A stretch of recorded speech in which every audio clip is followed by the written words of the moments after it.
जरा सोचिए, 1947 में पाकिस्तान बनने से लेकर आज तक मुल्क ने कितने ही नशीबो फराज देखे। लेकिन आज हम जिस तारीखी और हैरानकुन हकीकत का जायजा लेने वाले हैं, वो वाकई हम सबको सोचने पर मजबूर कर देगी। पाकिस्तान की सियासी तारीख का एक ऐसा मुअम्मा जो आज तक हल नहीं हो सका, यानी मुसलसल सियासी अदम इस्तेहकाम और वज़राए आज़म की नामुकम्मल मुद्दतें। और इस पूरी कहानी को अगर एक हिस्से में बयान किया जाए तो वो हिस्सा है सिफर। जी हाँ, बिल्कुल सिफर। पाकिस्तान की तवील तारीख में आज तक एक भी वज़ीर आज़म ऐसा नहीं गुजरा जिसने कामयाबी के साथ अपनी आईनी 5 साला मुद्दत पूरी की हो। किसी को मार्शल लॉ ने घर भेजा, किसी के आगे सदारती हुक्मनामे आड़े आए, किसी को अदालतों ने नहल किया, तो किसी को पार्लियामेंट के अंदर ही अदम तमाद का सामना करना पड़ा। लेकिन कोई भी वज़ीर आज़म इस सिफर के हिस्से को बदल नहीं सका। आखिर ऐसा क्यों है? इस सुलझी हुई डोर को सुलझाने के लिए हम आज के इस जायजे को 4 हिस्सों में बांट रहे हैं। सबसे पहले हम इस अदम इस्तेहकाम की बुनियादी वजूहात देखेंगे, फिर इब्तिदाई बहरान और पहले मार्शल लॉ की बात करेंगे, उसके बाद भुट्टो दौर से लेकर परवेज़ मुशर्रफ तक का जायजा लेंगे और आखिर में आज के जदीद दौर के सियासी चैलेंजेस पर नज़र डालेंगे। तो चलिए पहले हिस्से की तरफ बढ़ते हैं, यानी इस मुसलसल सियासी अदम इस्तेहकाम की वजूहात क्या हैं। ज़ाहिर है यह सब कुछ महज कोई इत्तेफाक तो नहीं हो सकता, इसके पीछे कुछ बहुत ही ठोस और मुनज़्ज़म अवामिल रहे हैं। अगर हम तारीख के औराक पलटें तो 6 बुनियादी वजूहात बार बार सामने आती हैं। सबसे नुमाया तो यकीनन फ़ौजी मुदाखलत और मार्शल लॉ का निफाज रहा है।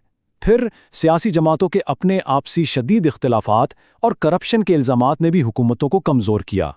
इसके अलावा इख्तियारात की खींचातान, अहम अदालती फ़ैसले और सियासी क़यादत के इस्टेब्लिशमेंट के साथ वो पेचीदा ताल्लुकात जिनके बारे में हम अक्सर सुनते रहते हैं, ये सारी चीज़ें मिलकर हमारे जमहूरी निज़ाम को मुस्तकिल कमज़ोर करती रहीं। अब आते हैं अपने दूसरे हिस्से की तरफ, जो है मुल्क के इब्तदाई बहरान और पहला मार्शल लॉ। ये कहानी शुरू होती है 1947 से 1958 के दरमियानी अरसे से। 1947 में आज़ादी के फ़ौरन बाद ही हमारा सियासी निज़ाम काफ़ी गैर मुस्तहकम था। फिर 1951 में एक बहुत बड़ा सानिहा हुआ जब पाकिस्तान के पहले वज़ीर आज़म लियाकत अली खान को कत्ल कर दिया गया। इस वाक़े ने तो जैसे मुल्क की सियासत की बुनियादें ही हिलाकर रख दीं। इसके बाद हुकूमतें इतनी तेज़ी से बदलीं कि ताकत का तवाज़ुन आहिस्ता आहिस्ता ब्यूरोक्रेसी और फ़ौज के हक़ में चला गया, और नतीजा ये निकला कि 1958 में अयूब खान ने मुल्क का पहला मार्शल लॉ नाफिज कर दिया। यूं बचा खुचा जमहूरी निज़ाम भी मुकम्मल तौर पर मुअत्तल हो गया। यहाँ से हम दाखिल होते हैं अपने तीसरे हिस्से में। ये 1971 से 1999 तक का वो दौर है जहां मुल्क ने नए आइन तो देखे, लेकिन हुकूमतों के वक्त से पहले ख़त्म होने का वो पुराना ट्रेंड एक नए अंदाज में सामने आया। 1971 का साल हमारी तारीख का एक बड़ा और तकलीफ़देह मोड़ था। मशरक़ी पाकिस्तान हमसे अलग होकर बांग्लादेश बन गया। उसके बाद जब जुल्फ़िकार अली भुट्टो ने इक़्तिदार संभाला तो इस हुकूमत के सबसे अहम पेशरफ्त मुल्क को एक नया मुत्तफ़िका आइन देना था।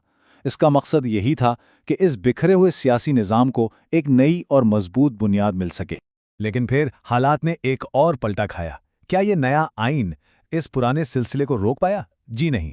1977 में इसी हुकूमत का तख्ता उलट दिया गया और मोहम्मद ज़ियाउल हक की जानिब से मुल्क में एक बार फिर मार्शल लॉ नाफिज कर दिया गया। इससे एक बात तो बिल्कुल साफ हो गई कि महज एक आइन की मौजूदगी इस साइकिल को तोड़ने के लिए काफ़ी नहीं थी। फिर आती हैं 1988 से 1999 की दहाई। इस दौर को अगर हम बजा तौर पर एक पिंग पोंग दहाई कहें तो बिल्कुल गलत नहीं होगा। एक तरफ मोहतरमा बेनज़ीर भुट्टो की हुकूमतें बन रही थीं तो दूसरी तरफ मियां नवाज शरीफ की, लेकिन दोनों रहनुमाओं की हुकूमतें बार बार बरतरफ होती रहीं।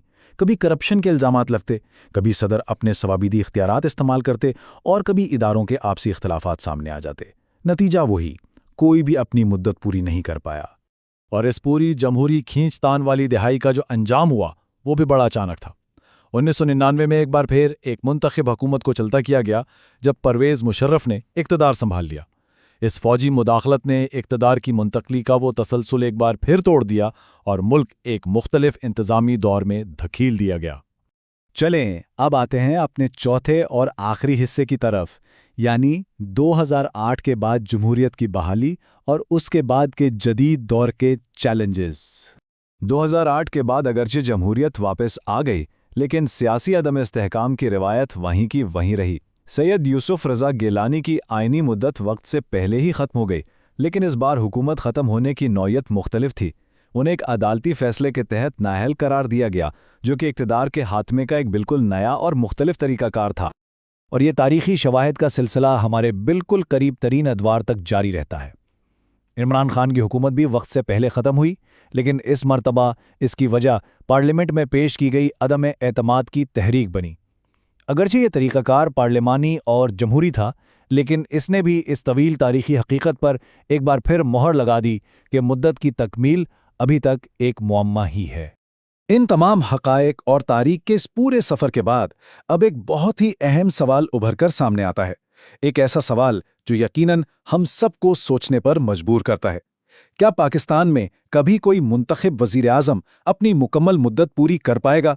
اگر حکومتوں کی تبدیلی کا یہ سلسلہ اسی طرح جاری رہا تو کیا طویل مدتی استحکام اور ترقی کا وہ خواب کبھی پورا ہو سکتا ہے؟ اسی فکر انگیز سوال کے ساتھ آج کے اس وضاحتی جائزے کا اختتام ہوتا ہے۔